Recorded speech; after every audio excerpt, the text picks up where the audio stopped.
Limburg 4570, possible pilot deviation. Let me know when you, I got a number ready, copy. Let me know when you're ready. Do you remember back in high school when your boyfriend or your girlfriend said, "We need to talk," and you got that terrible feeling in your gut and you knew there was nothing good at all that could possibly come out of that conversation? Well, the air traffic control equivalent of that is possible pilot deviation. They could say, "Hey, y'all messed up, give me a call," but instead they say, possible pilot deviation. Here's what happens. Clearance Limburg 4570, ready to copy down. Limburg 4570, we're going to get clear to Chicago. Harris found. Departure heading 235, maintain 5000, expect 380 and 10. Departure 126.9, squawk 2403.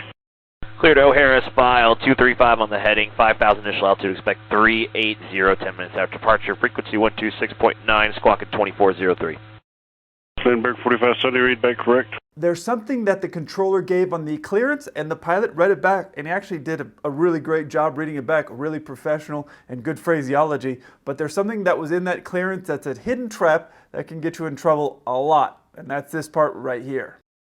Departure heading 235, maintain 5000, expect 380 and 10. Now our clearance, meaning the route that we're going to be flying on that flight, usually isn't available until 25 to 30 minutes prior to departure.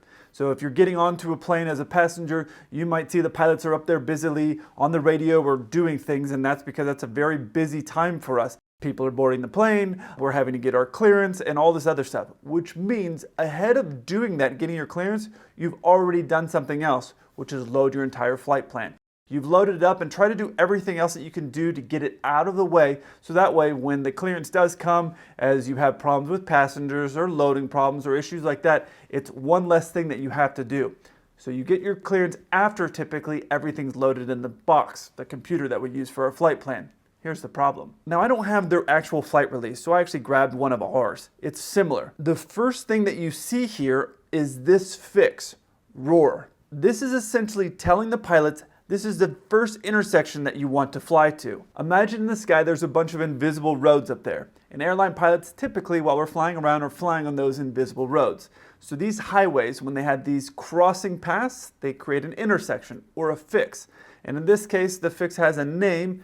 It's different for everywhere in the world, but in this case, this particular fix is called roar. So when the pilots leave the airport, this fix is the first place that they're going to be planning to go to. So we'll load up the flight plan and put everything in there with the plan of leaving from the airport, going to that very first fix, roar, and that's our plan until we hear otherwise when we get our actual clearance from air traffic control, which is what you just heard before. Now when we get our clearance, we will usually write down everything the controller says in this section here or this section here, and so we write down everything so we make sure that we read it back off that same little area where we just wrote it down, and every pilot develops their own shorthand. I suspect that on this flight plan, when the pilots got the release, they got something similar, which was instead of flying directly to roar, it was fly a particular heading. Maybe it's runway heading, maybe it depends on where you're coming out of, but they're going to be given a heading and then they'll fly that for a little ways and then they'll get direct roar. Usually the person that calls for clearance and gets their clearance from air traffic control is the first officer. That's typically the case. Now, who loads the box and puts everything in the box can vary. Sometimes it's the first officer that loads everything in the box and then the captain checks it. Sometimes the person who's flying loads everything in the box and the other pilot checks it. It varies from every airline. And so typically after we get our clearance, we'll verify that what we wrote down matches what is showing here in the box, so that way we don't have a problem. But something that you'll typically never see on a flight release is to fly a heading. When you get your flight release, it usually will just give you a first fix, and then the controller will give you either a departure to fly, meaning it'll give you a bunch of extra fixes that connect to that point, or they'll do something like fly a particular heading. So that's why you write it all down, and after you read it back to them, they verify what you heard. They said read back correct. Once that's all done, then you'll take that paper, you'll look at your box and make sure, okay, cool, I got everything in there exactly like I wrote down. Then the other pilot will check it and make sure everything is in there just like you wrote down. And then you'll say, okay, cool, now we'll set up the autopilot so it will do this exact thing that we want. It didn't happen with these pilots though. Listen to the second part. Road note, ground, Limburg 4570, just pushed back from gate 2. We're ready to taxi with information. Tango. Limburg 4570, runway 24, taxi via Tango Bravo. 24 via Tango Bravo, Limburg 4570. Road note, tower, Limburg 4570, on Bravo 1, holding short 24, ready for departure. Lindbergh 4570 Roanoke, tower wind 2606, runway 24, clear for takeoff. 24 clear for takeoff, Lindbergh 4570. Lindbergh 4570, contact departure, have a good one. Departure, have a good one. Now everything sounds really normal, right? And it sounds like, this is just a guess, that because the same voice that got the clearance sounds like the same voice that asked for the taxi and all that stuff, that's typically going to be your first officer that's going to make that call. And then you heard that there was somebody else on the radio.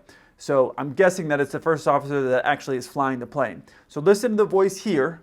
24 clear for takeoff, Lindbergh 4570. And now compare it to this voice right here. Departure, have a good one. The plane they're flying is a CRJ, and you know that it's a plane I used to fly back in the day when I was at the regionals, and typically what happens on these planes is the captain does all the steering. And the reason they do the steering is because there's something called a tiller on their left hand that the first officers don't have. On the 747, we have a tiller, so we can steer just fine, but on the CRJ, only one side has the tiller, and that's the captain's side. So the captain will typically get you lined up onto the runway, and then it's your plane, which means the first officer is going to make all the radio calls until they get lined up on the runway. Once they're lined up on the runway, the first officer will take over the plane, and then the captain will take over the radio duties. And you hear that switch in voice, and that's what I'm guessing happened. But during the takeoff clearance, I wish Tower had said something different right here. Lindbergh 4570 Roanoke, tower wind 2606, runway 24, clear for takeoff. Had the controller said, fly heading 235, runway 24, clear for takeoff, it would have made a huge difference for the pilots. Now, are they required to do that? No, because during the clearance, the controller had read it to him, the pilot read it back, heading 235, everything was cleared, so there should be no confusion. But sometimes the pilots will load up everything in the flight plan and then forget that one minor detail. And if you load up everything in the flight plan and then you turn the autopilot on, the autopilot is going to fly what you told it. So I like when controllers say this to me. So if you're a controller, just my own personal thing, it really helps us out. Even if we have that in there, it gives us a warm and fuzzy feeling when we've talked about as we're getting over to the runway, okay, we're flying runway heading, or we're flying heading 235, and then you say, fly heading 235, runway 24, clear for a takeoff. It's just this extra comfortable feeling. We're in a nice warm blanket as we know we're taking off and we're doing exactly what we're supposed to be doing. Now, they're not required to do that, but I just really like when they do, and it's really just a split second. This is the chart here from Roanoke Airport. And as you can see, they're taking off from runway 24. Now, right here is the current compass heading on that runway. But over time, it ends up changing. So at this point, the pilots don't really think they've done anything wrong because they've taken off. And usually what you'll do is you'll fly straight ahead for a little bit, and within the first couple hundred feet, the controller will hand you off to the departure clearance, which is what you heard there, and now you're going to hear where the pilots realize that they did something wrong. Departure Lindbergh 4570 is 3,000, climb 5. Lindbergh 4570 Roanoke, departure, radar contact, climb maintain 10,000, 10,000. 10,000 feet, 4570. Lindbergh 4570, did Tower give you a right turn? We were given direct HVQ. Lindbergh 4570, okay, roger. Then direct Charleston BOR then. For the controllers that watch this channel, there is something that y'all do that makes us feel terrible on the inside, and it's when you phrase or ask a question in this way. Lindbergh 4570, did Tower give you a right turn? So as a pilot, sometimes the controllers will ask you a question in a way that makes you feel like, uh-oh, you've really messed something up. And that's that same tone that you heard him ask that. Did Tower give you a right-hand turn? And you're thinking, oh no, we did something wrong. And you say, yeah, that's what they gave us. And they go, okay, cool, yeah, that's what I have here too. And I think, really, bro? Like, did you have to ask in that way? Because for that few seconds, you're thinking, we really messed up. I want you to notice this long pause after the controller asks this question. Lindbergh 4570, did Tower give you a right turn? We were given direct HVQ. Here is what I suspect happened. Obviously, I was not there on the flight deck. Here's what I suspect happened, though. When the controller asks, the pilots now both get this like, uh-oh feeling. Then they look up into their flight computer and they look to see what is on their flight plan that they've loaded up in there. And they're going to look and see, okay, this looks like the next fix. That's what we were given. Because, like I said, one guy asked for the clearance. He read it back correctly. The controller confirmed that he read it back correctly. They checked it. They both should have checked that it matched what they have on that paperwork, matched what they loaded into the computer. but it didn't. Now I went online and I looked at the clearance on this typical route. I don't know for a fact this is what their clearance was, but the starting point you can see here is ROA. It's the starting point of the route. It's never going to be the airport. It's going to be one of these intersections in the skies that I mentioned earlier. So it is possible that their flight plan read something like Roanoke, Victor 260, Hotel Victor Kilo. You see this V260 here? Think of that as a highway. And then at HVQ here, you'll notice that the highway numbers changed to Victor 128. If the pilot had preloaded everything in there, which is typically the case, I do that too, almost every airline pilot will do that. They'll preload everything in there, and when they do that, and then they get given a heading, if they don't change things in the autopilot system setup, then the autopilot is going to fly exactly what you told it to fly.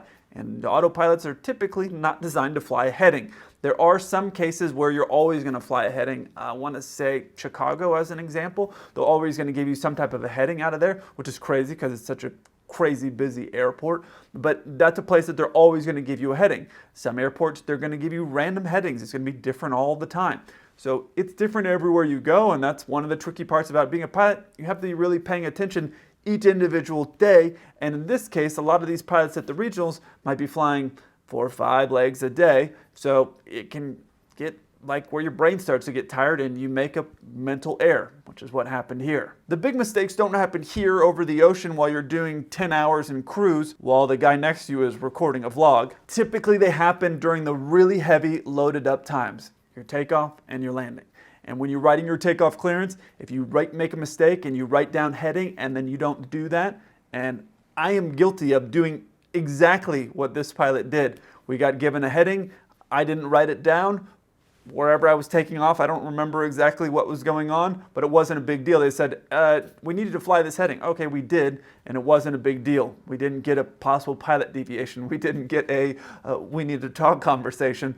And it's going to vary. When you get that is going to be dependent on your controller, the airspace that you're flying over, what possible problems got created. There's a lot of variations of what can cause that. And so, luckily for me, I didn't get that, and he did. Here's where a pilot's guts really start to churn. Number 4570, possible pilot deviation. Let me know when you, I got a number ready, copy. Let me know when you're ready. Go ahead, ready, copy. Number 4570, number is 540.